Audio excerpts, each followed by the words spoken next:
Bonjour à tous et merci d'être là, merci d'être présent, vraiment ça me fait très chaud au cœur. Donc moi je voudrais vous parler de mon sujet que j'ai élaboré lors du CPS Céramico-Occlusion sur la lumière, la couleur et le mimétisme en dentaire. Donc moi je suis prothésiste dentaire depuis 16 ans et je me considère comme un artisan. Pour moi l'artisan c'est la personne qui va travailler la matière au profit pour l'humain. Donc nous on est prothésistes pour faire des dents, donc pour nos patients, mais aussi pour nous enrichir personnellement de toutes ces connaissances et pouvoir les transmettre. Donc cette transmission fait partie pour moi aussi de l'humain. J'étais très heureux de voir ces termes tradition et innovation parce que pour moi, dans notre profession, on a vraiment besoin des deux. On a besoin de l'innovation dans les méthodes de communication, dans les nouveaux matériaux et les différentes façons de les réaliser. Mais on a besoin aussi de tradition pour apporter une contenance, une plus-value et quelque chose de différent à ce qu'on réalise. Ouais, je suis très heureux d'avoir commencé à m'installer après plein de périples professionnels. J'ai installé mon laboratoire sur Lyon et ça commence doucement, mais ça commence bien. Je suis aussi assez passionné par la photo parce que pour moi, c'est une façon de montrer aux gens les choses telles que je les vois ou telles que j'aimerais les voir. J'ai eu l'honneur de faire la couverture de cadran prothétique de Quintessence. Merci vraiment à Louis Toussaint de m'avoir laissé cette opportunité et j'étais vraiment très content de pouvoir écrire un article sur l'art dentaire et réaliser ces photos. Donc voilà, aujourd'hui le sujet vraiment, on va parler de lumière, de couleur et de mimétisme en prothèse dentaire.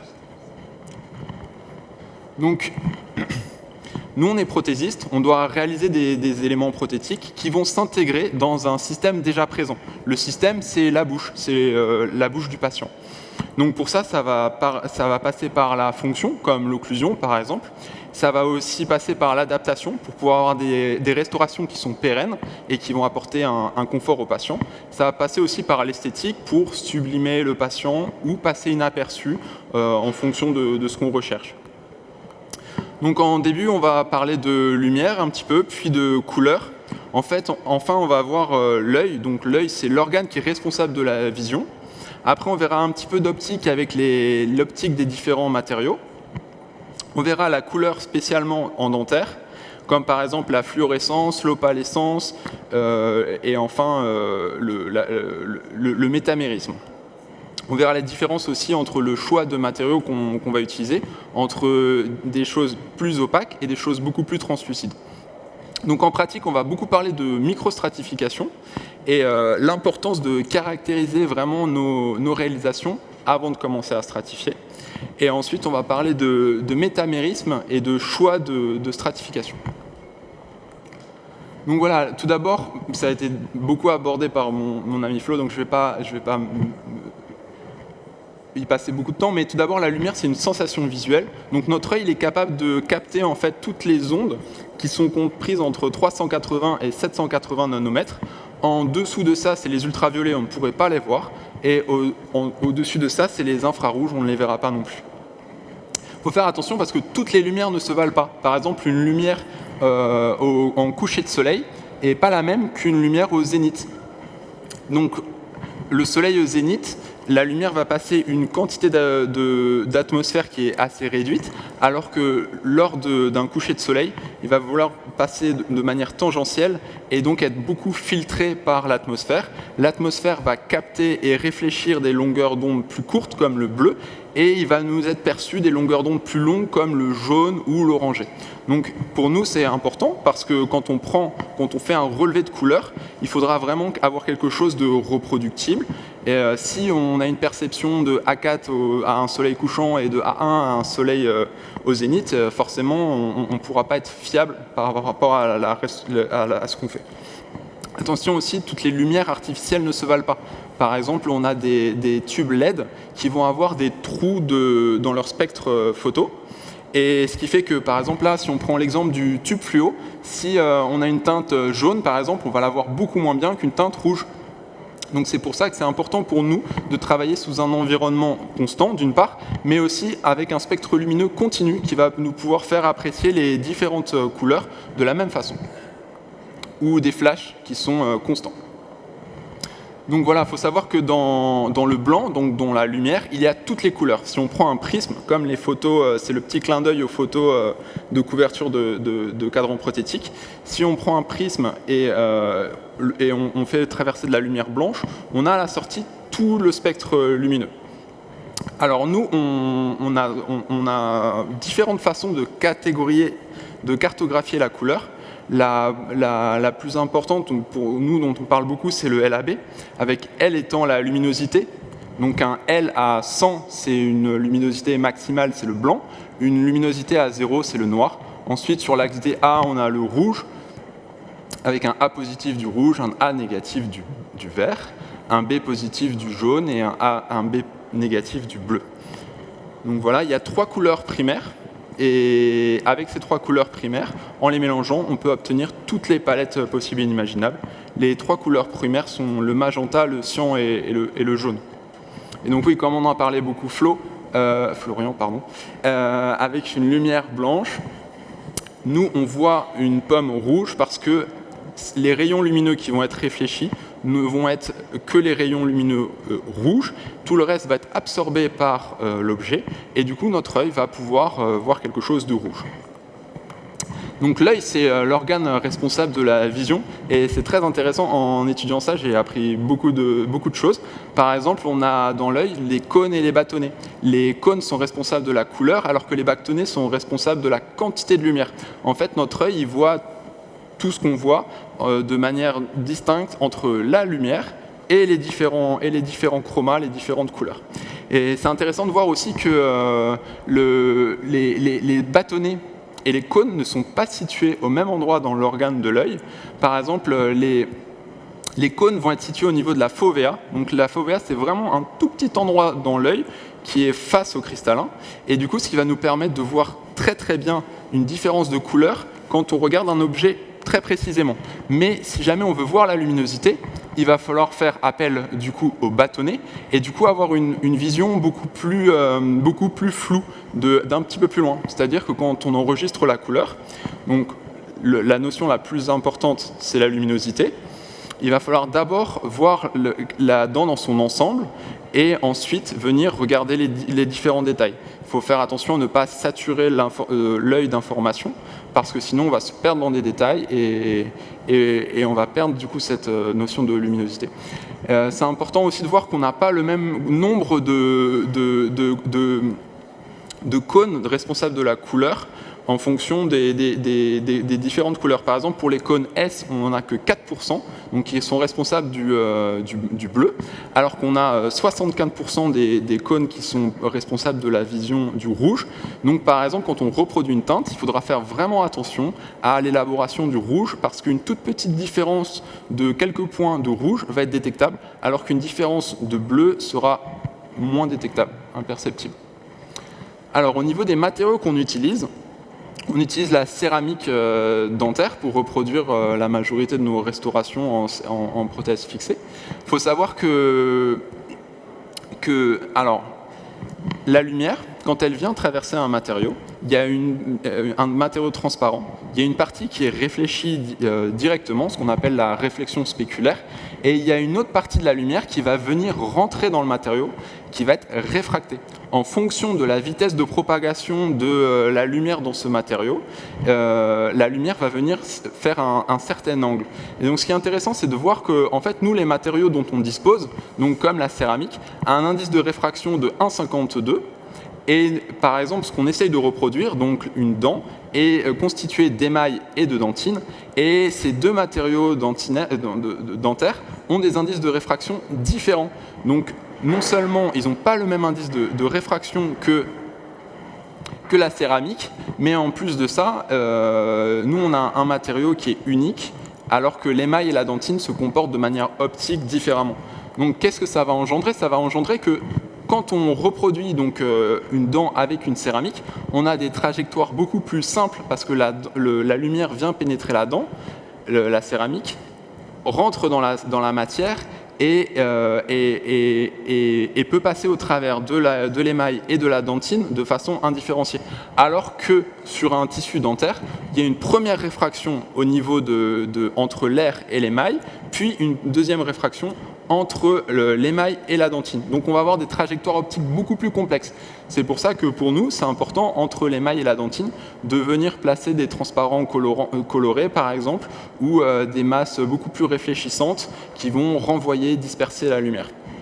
En fait, on se rend compte qu'on est quand même limité, malgré qu'on ait des super matériaux, par les matériaux qu'on a. Donc tout notre rôle, tout notre métier, c'est de venir trouver des subterfuges, faire au mieux, créer de l'illusion.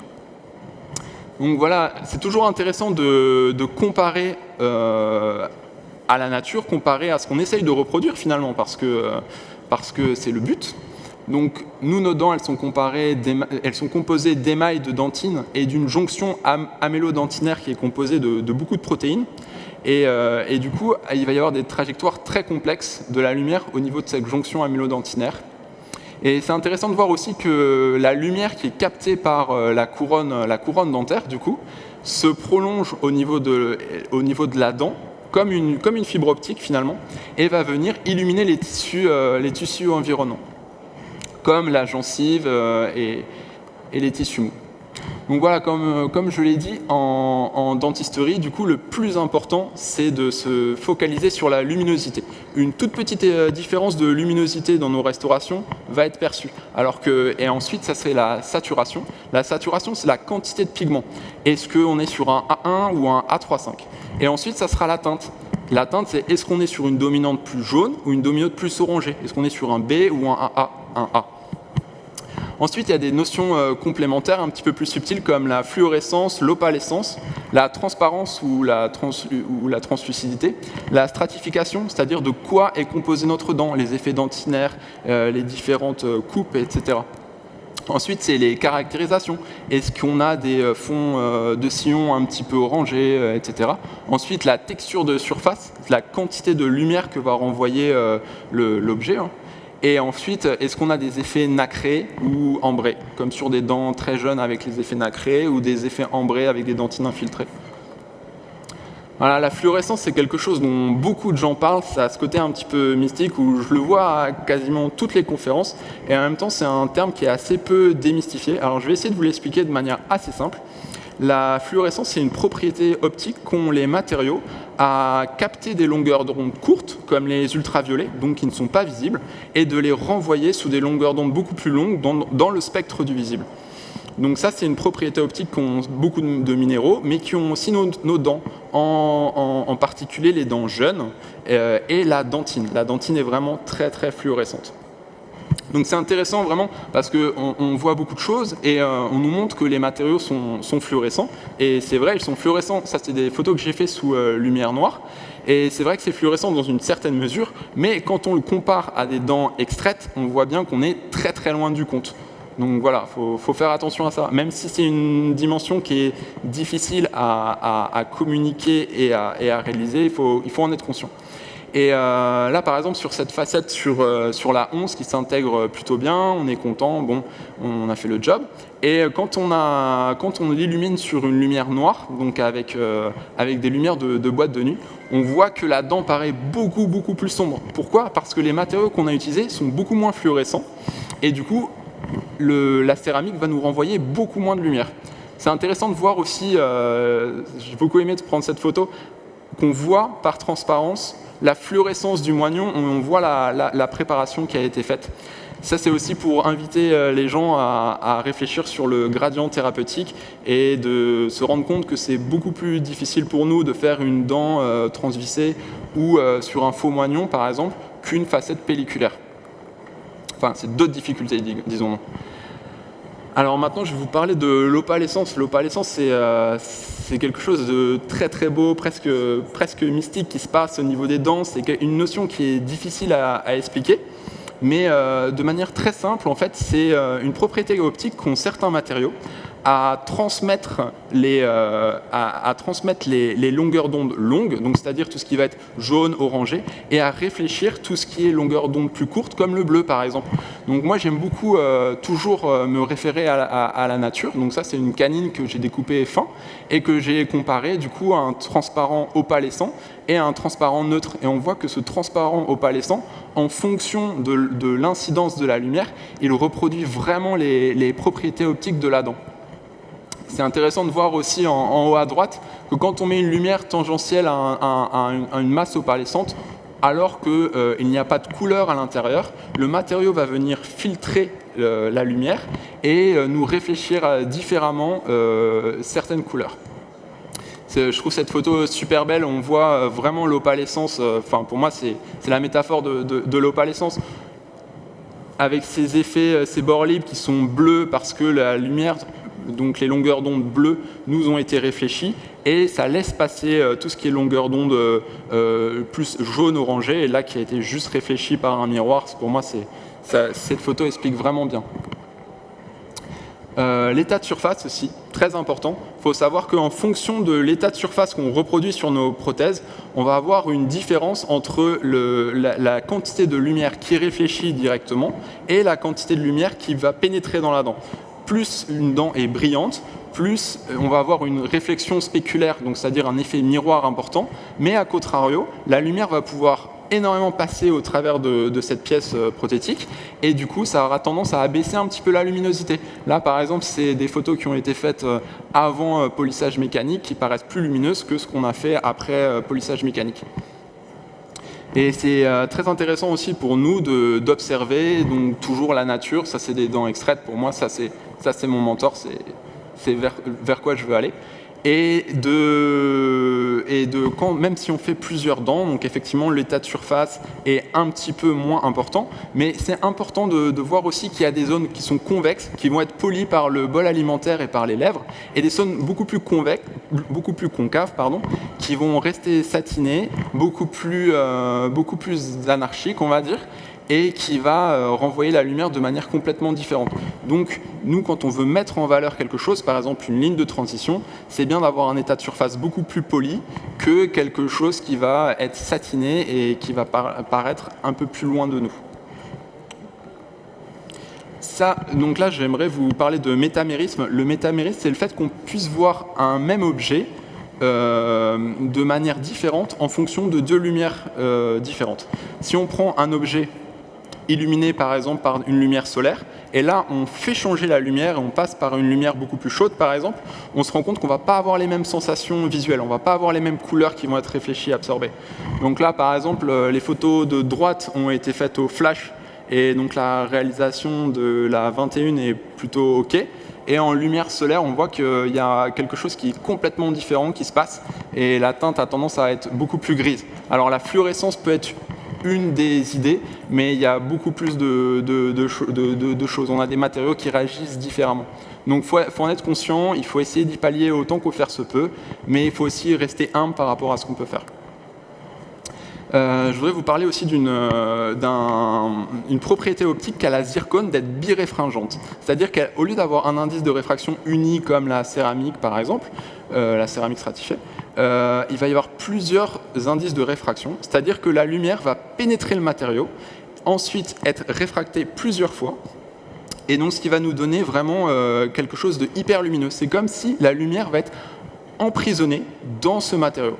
Donc c'est un peu le problème, c'est que nous sur nos modèles, on nous demande, je sais pas, un A3.5 par exemple, on est très content, ça fait un A3.5, on essaye de caractériser comme on peut en fonction des photos, etc. Et là on reçoit une photo du cabinet, bah Pierre, qu'est-ce que tu m'as fait? C'est beaucoup trop clair, vraiment ça va pas. Moi je compare ça à une photo surexposée, c'est comme si l'objet renvoyait tellement de lumière en fait qu'on ne peut plus distinguer les couleurs parce qu'ils sont noyés dans trop de lumière. Donc il faut faire attention à ça, et pour y pallier, il faut vraiment ne pas hésiter à caractériser les cuissons de connexion et d'apporter énormément de chroma en fait.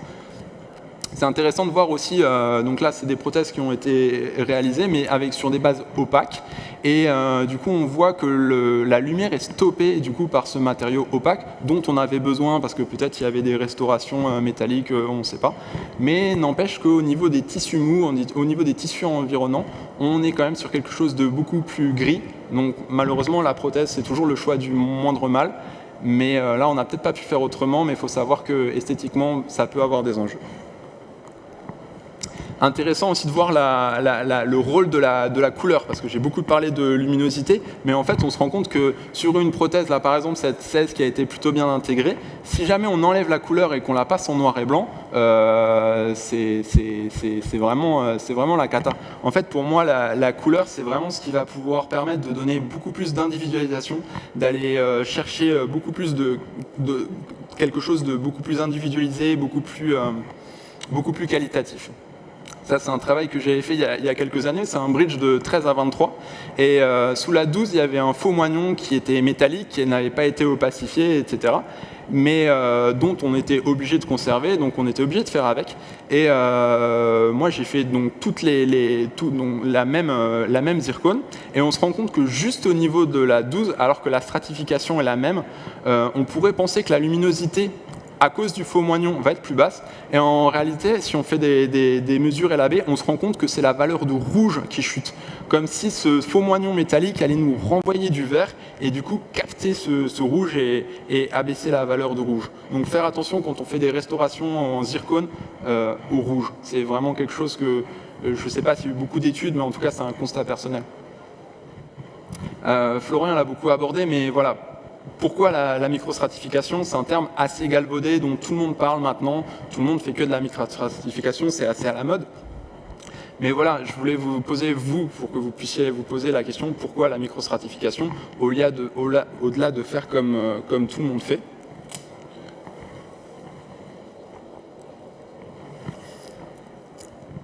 Donc voilà, les réponses que j'entends le plus souvent, c'est le gain de temps, une teinte plus fiable ou disons plus facilement interprétable à la sortie avant la cuisson. Parce que c'est vrai que quand on a beaucoup de masse de céramique, on met quelque chose qui est couleur blanc, bleu, bon bref, ça cuit et on a toujours cet effet de surprise dont parlait Florian. Moins de cuisson, ok, ça je veux bien l'entendre. Moins de matériaux cosmétiques coûteux, bon là on est quand même sur des gains vraiment très marginaux. Et moins ou pas de shipping. Ça, par contre, c'est vraiment, pour moi, c'est le critère à mettre en avant, c'est-à-dire de jouer vraiment la confiance avec le praticien. Certes, vous aurez quelque chose de un peu moins beau, mais en tout cas beaucoup plus solide. Vous n'aurez pas de problème à 5, 10 ans. Il faut savoir que les laboratoires qui disent qu'ils n'ont pas de shipping, c'est juste qu'ils ont peu de retours du cabinet, ou que le cabinet ne transmet pas ces informations-là, mais même en ayant des chapes très homothétiques, etc., on peut avoir du shipping malheureusement. Et le gain de temps, j'aime pas beaucoup cet argument parce que quand on compare entre le temps du design et le temps de la stratification, le temps qu'on gagne un petit peu à la stratification, et encore c'est marginal, on doit le passer au design. Donc pour moi c'est quelque chose d'un peu contre-productif dans le sens où on a tendance à abaisser notre savoir-faire en disant non mais c'est une microstratification, ça va vite. Non, surtout pas. Pour moi, la chose la plus importante pour la microstratification, c'est de coller au plus proche possible au projet numérique. C'est-à-dire qu'on fait des essayages 2D, 3D, etc. On gagne la confiance du patient, ça c'est très important, grâce à tous ces essais cliniques. Et là, le céramiste, parce qu'il a envie de se faire plaisir, se met à faire des dents plus grandes, plus grosses, plus rondes, tout ce qu'on veut. On a besoin de s'exprimer aussi en tant que prothésiste, mais là, il faut vraiment respecter au projet, c'est vraiment hyper important. Je suis allé à une formation j'ai pas envie de citer, mais je suis allé à une formation où on m'a dit oui, mais la stratification, c'est une rupture du flux technologique. Moi, ça m'a fait personnellement très mal. Mais aussi parce qu'on s'est donné quelque part le bâton pour se faire battre. Même en ayant travaillé dans des bons laboratoires, j'ai vu des gens faire valider un projet et faire des prothèses qui n'avaient strictement rien à voir. Donc c'est à nous de faire très attention à ça. Donc voilà, là c'est le même bridge avec une cuisson de connexion avec des légères caractérisations, puis une strate. De mémoire, c'est sorti en une cuisson et un glaçage. Vous êtes une cuisson de connexion, une cuisson de céramique et un glaçage. Et voilà le sourire de la patiente, et elle est ravie. En microstratification ou en stratification fine, on va dire, on peut faire des choses très subtiles, mais on peut aussi rentrer dans les détails, aller beaucoup plus loin au niveau des caractérisations. C'est une patiente qui était âgée et qui m'a dit moi je veux quelque chose de naturel qui me reflète, donc j'ai fait des dents beaucoup plus poussées. Ça faisait partie des premiers cas que j'ai fait avec cette technique, par infiltration, c'est-à-dire que les maquillants sont à l'intérieur de la céramique. Et on arrive à des résultats d'une profondeur assez incroyable, assez bluffante, alors qu'on est sur, je sais plus, mais de mémoire, 4 ou 5 dixièmes. Maintenant, je fais des réductions beaucoup plus fines, mais à l'époque, c'était vraiment les premiers cas, alors j'étais un peu entre la strate et la microstrate. Bon. On peut faire aussi des réalisations monolithiques partiellement et venir juste stratifier la faux gencive, avoir quand même quelque chose de naturel, quelque chose de beau et un petit peu de profondeur au niveau de la gencive. C'est des choses qu'on peut faire aussi, on peut mixer tout. Voilà, donc je vous ai pas mal parlé de la biréfringence et c'est vrai qu'il faut faire vraiment attention aux matériaux qu'on utilise avant la stratification. Les céramiques, les zircones de première génération avaient tendance à être vraiment très opaques et du coup nous renvoyaient énormément de lumière. Alors c'est très bien pour masquer un faux moignon, une tibase, quoi qu'il en soit, mais il faut faire attention à ça parce que ça va renvoyer tellement de lumière que ça va être beaucoup plus dur à stratifier quelque chose de naturel. Et il faut faire attention aussi, je pense que les commerciaux, les industriels nous poussent à utiliser des zircones de plus en plus translucides et c'est une bonne chose, mais il faut vraiment y faire attention. Là par exemple c'est un cas où on a fait 21 sur un plan et 12 sur un faux moignon qui était déjà existant métallique et c'est un cas sur lequel je m'étais vraiment beaucoup investi et malheureusement le travail qui a été fourni, le résultat ne reflète pas le travail fourni. En tout cas, pour moi, c'est un échec parce que c'est beaucoup trop gris. Il y a le chroma qui ne sort pas, bien que j'ai utilisé des dentines opaques pour apporter la luminosité. Je me suis retrouvé coincé à un moment et malheureusement, sur le modèle, c'est très chouette et en bouche, pour moi, c'est gris. Donc en microstratification, on peut faire des choses subtiles comme ces 6 facettes qui sont en teinte bic, mais on peut faire aussi des choses beaucoup plus appuyées, on peut s'amuser au niveau des fêlures, etc. en fonction des photos, de ce qu'on veut reproduire. C'est vraiment très intéressant, il n'y a pas de limite en fait, c'est juste la conception de l'armature qui est différente.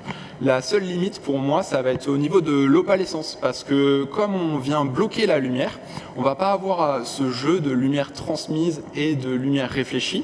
On va avoir forcément qu'une lumière réfléchie par l'armature. Donc là, comme on en voit au niveau de l'opalescence, tous ces jeux de couleurs qui se font dans une teinte dynamique, c'est-à-dire que si on prend la photo, peut-être qu'il n'y aura pas d'incidence, mais dans la vraie vie, on va voir que la teinte n'est pas tout à fait la même. Mais on peut y pallier en utilisant des gris complexes. Alors les gris complexes, c'est Ubassi qui en parlait déjà il y a 30 ans. Je vous invite à lire ou relire Formes et couleurs, tout reste vrai. C'est incroyable, c'est indémodable. Enfin, pour moi, c'était un génie parce que 35 ou 40 ans plus tard, on pourra encore parler de lui. Et donc oui, ces gris complexes, c'est des gris qui sont composés de plusieurs couleurs primaires. Et moi, je vous invite vraiment à utiliser du coup les violets qui sont composés à la fois de bleu et de rouge. Et le bleu et le rouge, c'est les différentes couleurs de l'opalescence. La lumière réfléchie qui va être bleue, la lumière transmise qui va être plutôt rouge. Donc quand on mélange les deux, on peut avoir une illusion d'opalescence. Ça ne sera pas une vraie opalescence, mais ce sera une illusion. Alors il y a des masses maintenant qui existent, qui sont sorties, qui simulent très bien l'opalescence et qui sont déjà toutes prêtes.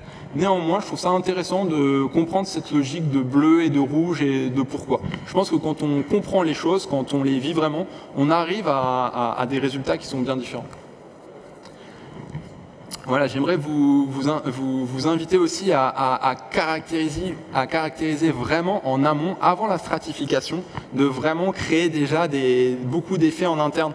Pourquoi? Parce qu'on ne s'en rend pas vraiment compte dans les dents, mais les dents possèdent tous ces effets sous l'émail. Là, par exemple, c'est 2 facettes qui ont été réalisées. Donc ça, c'est les photos des préparations.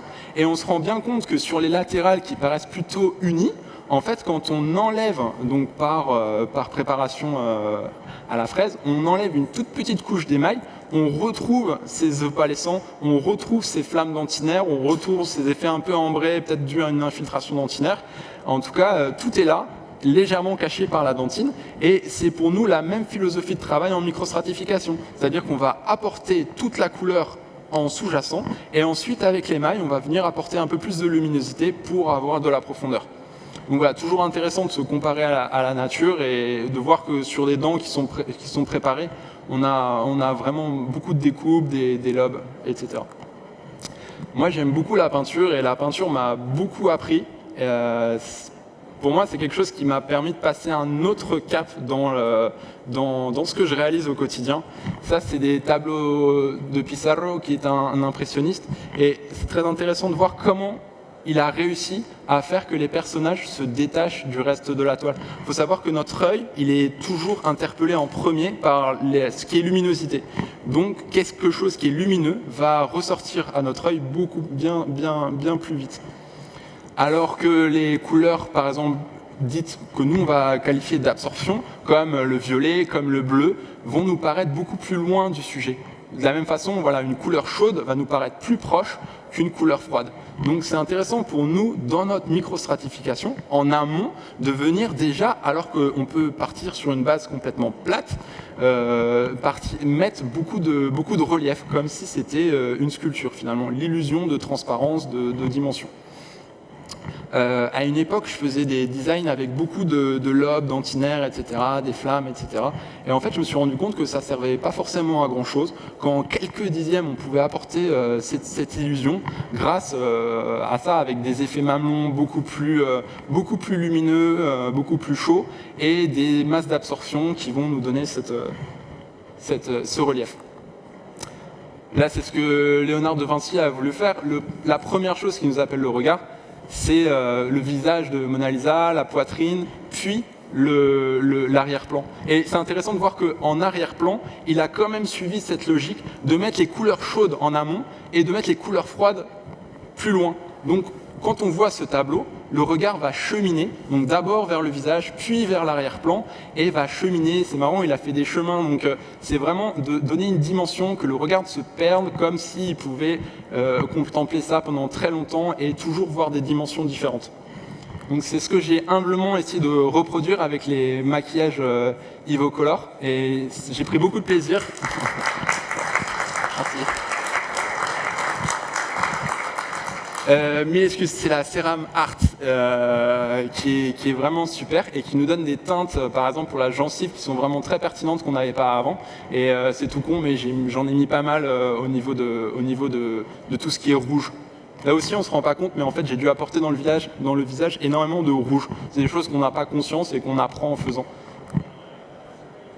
Là, j'aimerais revenir un tout petit peu sur le métamérisme. Ça, c'est un échec que j'ai eu il y a 1 an et demi maintenant. C'était la période où je commençais à faire du réfractaire et j'étais assez fasciné en fait par cette chose que même si le moignon, le substrat est coloré et peu lumineux, le fait de venir coller une chips, quelque chose de très fin, d'émail lumineux, ça sublime vraiment les restaurations qu'on fait. Donc j'ai essayé de suivre dans ma stratification cette même logique, de partir sur quelque chose, une armature saturée, peu lumineuse, et de venir stratifier des teintes beaucoup plus bleach, comme de l'émail par exemple.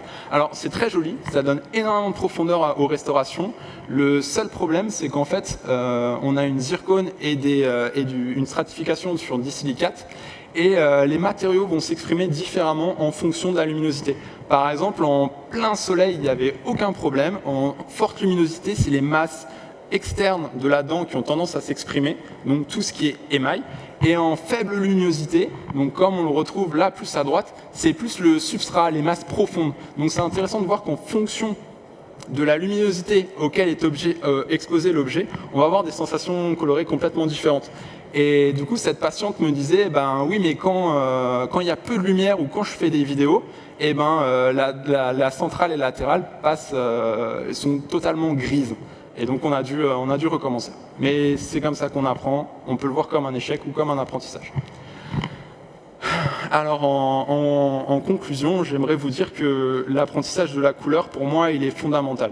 C'est-à-dire qu'il y a beaucoup de choses qui évoluent dans notre profession, il y a les matériaux, tout ce qu'on veut, les designs, mais l'apprentissage de la couleur, pour moi, c'est ce qui va permettre qu'on puisse faire des restaurations beaucoup plus vivantes. Voilà. Pour moi, c'est intemporel, vous ne perdrez jamais votre temps à apprendre la couleur, il faut vraiment. J'en ai parlé un tout petit peu en début de conférence, mais n'opposons pas nouveaux procédés et savoir-faire.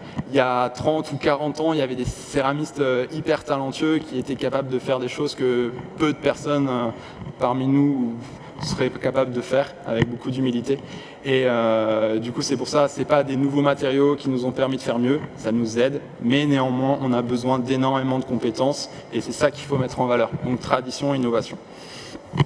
Voilà, l'individualisation nécessite pour moi beaucoup de communication, c'est-à-dire que si j'ai envie de faire des dents très caractérisées, mais c'est pas la demande du patient, ça va être complètement à l'ouest. Donc si on veut sortir du standard, c'est-à-dire ne pas faire un A2, A3, mais faire quelque chose de beaucoup plus poussé, ça demande des photos, ça demande beaucoup plus d'investissement pour nous, pour le praticien, à savoir beaucoup plus de communication. Mais c'est aussi une carte à jouer pour nous, parce que ça permet de fidéliser des clients, de faire quelque chose de différent, et cet échange pour eux est important. Le côté humain est important. Voilà, et restons humbles parce que quand on voit la nature, quand on voit comment elle est faite, on ne pourra jamais faire aussi bien et c'est pourtant vers ce vers lequel on aimerait aller. Donc restons humbles et essayons de faire au mieux pour apprendre tous les jours. Est-ce que vous avez des questions ?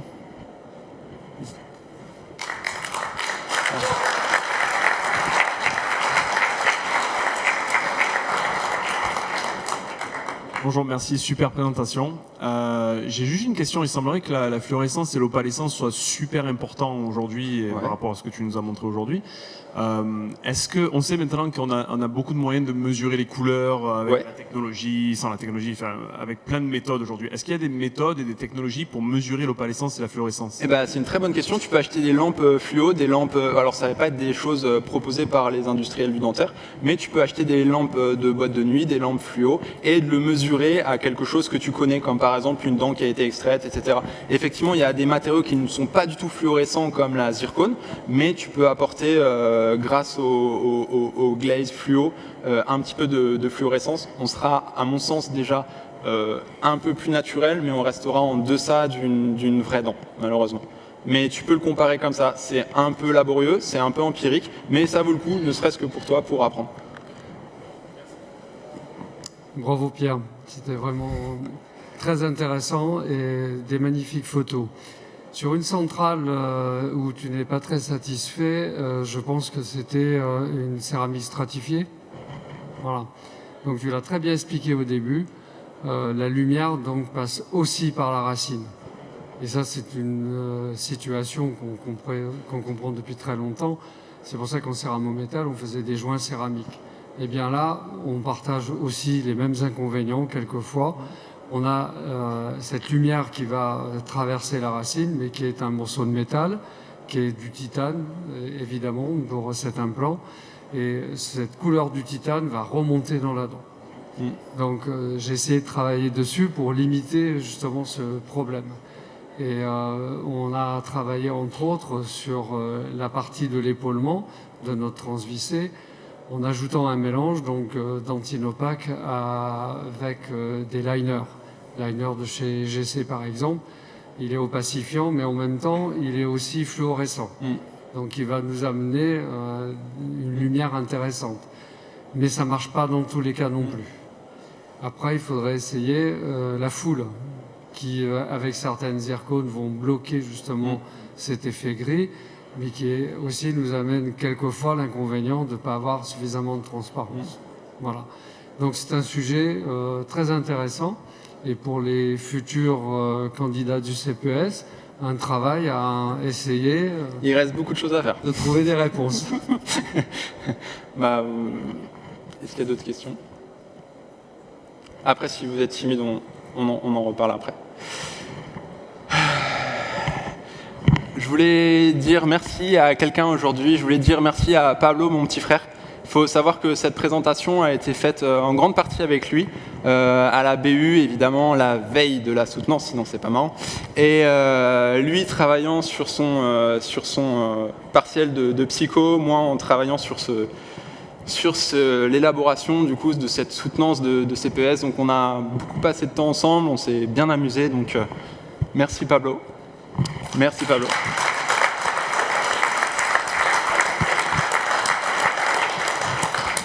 J'aimerais juste, voilà, dernière photo, j'aimerais vous inviter. Aujourd'hui, on a l'impression qu'il y a tout qui brûle et que tout est collapse, mais on a toujours quelque chose à faire, on a toujours quelque chose à aller chercher, donnez de vous-même, vivez avec passion. La vie est vraiment très très courte. Moi perso, j'ai envie d'être ce gars-là plutôt que ce gars-là. Donc merci Frangin et merci à vous.